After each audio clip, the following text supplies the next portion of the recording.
भगवान श्री कृष्ण की मृत्यु कैसे एक साधारण सा तीर लगने की वजह से हो गई।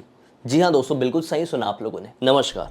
ब्लडी सत्य के आज के हैरान कर देने वाले बहुत ही ज्यादा अनोखे से डिफरेंट से एपिसोड में मैं आप सभी लोगों के सामने एक ऐसी सच्ची घटना की सच्ची कहानी लेकर आ गया हूँ जिस घटना की कहानी आप लोगों को आधी अधूरी पता थी। लेकिन ब्लडी सत्य का आज का ये वीडियो अगर आप अंत तक देखेंगे तो आप सभी लोगों को एक ऐसी इंफॉर्मेशन मिलेगी जिसे सुनकर आप लोगों के रोंगटे खड़े हो जाएंगे दोस्तों। जी हाँ, और ये घटना है, ये कहानी है भगवान श्री कृष्ण को तीर लगने की।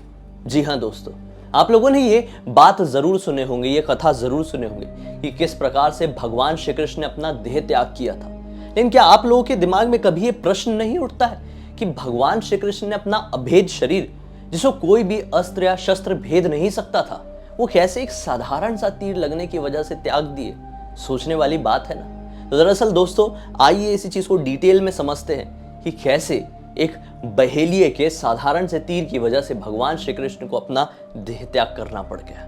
दरअसल दोस्तों, ये जानना है तो आपको मेरे साथ हमेशा की तरह चलना होगा द्वापर युग में। उस जमाने में, जिस जमाने में महाभारत का युद्ध बस शुरू ही हुआ था या शुरू ही होने वाला था, और जो बर्बरीक जी थे, जिन्हें आप खाटू श्याम महाराज नाम से भी जानते हैं, वो युद्ध में सम्मिलित होने के लिए जा रहे थे। जब ये बात भगवान श्री कृष्ण को पता चली तो भगवान श्री कृष्ण समझ गए कि बर्बरीक बहुत ही ज्यादा शक्तिशाली है, जरूरत से भी ज्यादा। और बर्बरीक जिस किसी भी, समझ लो, एक ग्रुप का हिस्सा बनेंगे, चाहे वो कौरव हो या पांडव हो, तो वो पर्टिकुलर ग्रुप जरूर जीत जाएगा। और बर्बरीक जी अपनी माता जी से कहकर निकले थे कि युद्ध में जो कोई भी कमजोर होगा मैं उसी का साथ दूंगा। इसलिए तो बर्बरीक यानी कि खाटू श्याम जी को हारे का सहारा कहा जाता है। जो हार रहा होगा मैं उसके पक्ष से लड़ूंगा। और भगवान श्री कृष्ण ये समझ चुके थे, हारे हुए की पक्ष यानी कि कौरवों की पक्ष में अगर बर्बरीक जी आ गए तो पांडवों की हार निश्चित हो जाएगी।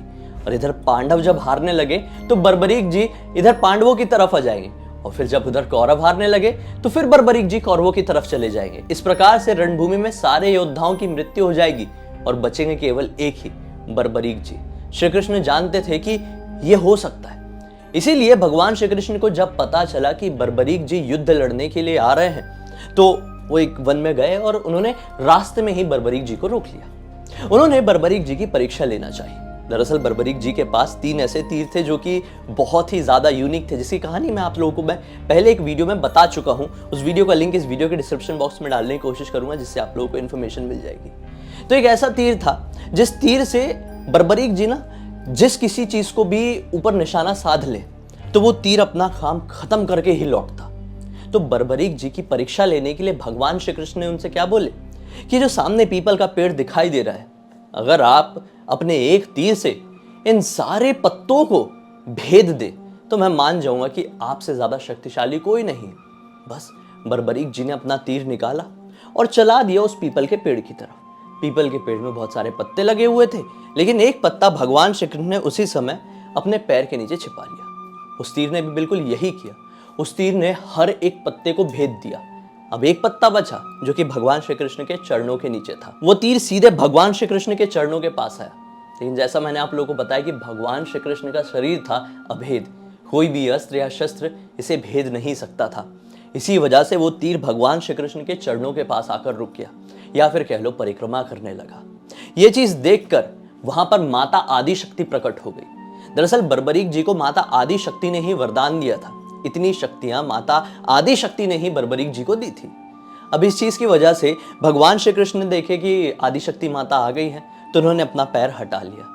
परीक्षा ले रहे थे ना भगवान श्री कृष्ण भी। उस तीर ने अब उस बचे हुए एक पत्ते को भेद दिया। ये सारी चीज देखकर भगवान श्री कृष्ण समझ लो बहुत ही ज्यादा प्रसन्न हुए।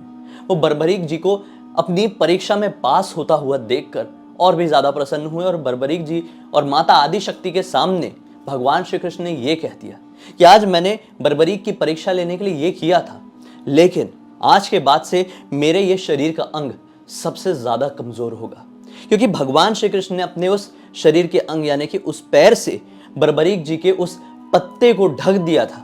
इस वजह से भगवान श्री कृष्ण ने एक तरीके से खुद को ही ये कह दिया कि मेरा पैर सबसे ज्यादा कमजोर होगा और मेरे इसी एक कमजोर अंग की वजह से मेरी मृत्यु हो जाएगी। बस भगवान श्री कृष्ण ने ये वचन दिया और वहां से माता आदि शक्ति भी अदृश्य हो गई और बर्बरीक जी भी आगे के लिए प्रस्थान किए। महाभारत का युद्ध हुआ।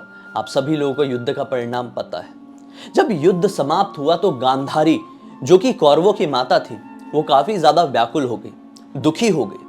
दुख में अपना रोष जताने के लिए वो भगवान श्री कृष्ण के सामने आई युद्ध खत्म होने के बाद, और रोते हुए ये कही कि तुम्हारे कारण मेरे पूरे वंश का नाश हो गया, तुम्हारे कारण सब कुछ खत्म हो गया। मैं तुम्हें श्राप देती हूं कि जिस प्रकार से तुमने मेरे वंश का नाश करवा दिया, उसी प्रकार से तुम्हारा पूरा यादव वंश समाप्त हो जाएगा।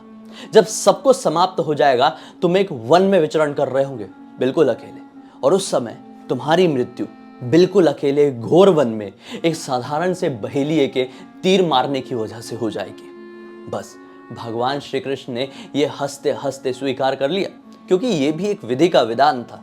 फिर थोड़ा समय और बीता और आप लोगों को पता है कि किस प्रकार से यादव वंश खत्म हो गया। इसके ऊपर भी मैं कहानी बना चुका हूँ, वीडियो बता चुका हूँ। बस उससे कुछ समय बाद भगवान श्री कृष्ण भी वन की तरफ अपने समझ लो देह त्याग करने की एक सोच से प्रस्थान किए, क्योंकि उन्हें सब कुछ पता था। भगवान श्री कृष्ण ही तो पूरी सृष्टि के समझ लो पालन करता है, उन्हें क्या नहीं पता होगा, त्रिकालदर्शी थे। बस वो निकल पड़े वन की तरफ। जैसा कि उन्होंने माता आदि शक्ति और बर्बरीक जी के सामने कहा था कि मेरे शरीर का वही अंग सबसे ज्यादा कमजोर होगा जिस अंग की मदद से मैंने तुम्हारी परीक्षा ली थी। तो भगवान श्री कृष्ण का एक पैर सबसे ज्यादा कमजोर हो गया था। और जब गांधारी जी ने वो श्राप दी थी कि एक बहेलिए के साधारण तीर की वजह से आपकी मृत्यु होगी, तो भगवान श्री कृष्ण का पूरा शरीर तो अभेद था, लेकिन उनका पैर उनके ही कहने की वजह से सबसे ज्यादा कमजोर रहा। तो भगवान श्री कृष्ण इस तरह की कुछ अवस्था में बैठे हुए थे, अपना पैर थोड़ा ऊपर की तरफ करते हुए एक पेड़ से टिक के। वहां पर एक आया बहेलिया, जिसने समझा वो भगवान श्री कृष्ण के चरण नहीं, कुछ चमकती हुई किसी की आंखें हैं, और उसने अपना तीर निकाला साधारण सा। उसने सोचा कि कोई जानवर है, वो शिकार करने आया था, ना तीर चला दिया और वो सीधे भगवान श्री कृष्ण के चरणों पर लग गया। उसी चरण पर लगा जो कि भगवान श्री कृष्ण कहे थे क्या, यही अंग मेरा सबसे ज्यादा कमजोर होगा। और बस उसी समय भगवान श्री कृष्ण ने अपने देह के साथ वाली लीला आखिरी बार वहीं पर समाप्त की और बैकुंठ धाम को प्रस्थान किया। जिस प्रकार से पूरी पृथ्वी का, पूरे द्वापर युग का कल्याण करके भगवान श्री कृष्ण बैकुंठ धाम को प्रस्थान किए थे, उसी प्रकार से माना जाता है कि कलयुग में भी भगवान कल्कि आएंगे, फिर से पूरे संसार का, फिर से पूरे युग का कल्याण करेंगे और वापस से वैकुंठ धाम को प्रस्थान करेंगे, और ये समय चक्र वापस से अपने आप को दोहराएगा। उम्मीद करता हूं दोस्तों आज की ये कहानी, सच्ची घटना की सच्ची कथा आप लोगों को अच्छी लगी होगी।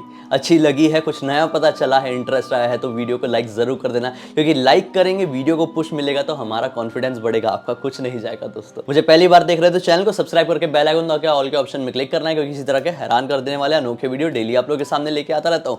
इन सबके लिंक इस वीडियो के डिस्क्रिप्शन बॉक्स में मिल जाए, क्लिक करके डायरेक्टली वहां पर पहुंच जाना। और इसी तरह की कोई भी कहानी या टॉपिक है तो लिख भेजना, हो सकता है मेरा अगला वीडियो आप लोगों की कहानी या टॉपिक के साथ ही बन रहा हो। चलिए कल फिर से मिलते हैं, तब तक के लिए बहुत बहुत धन्यवाद। आप लोग का दिन शुभ हो। जय श्री कृष्ण।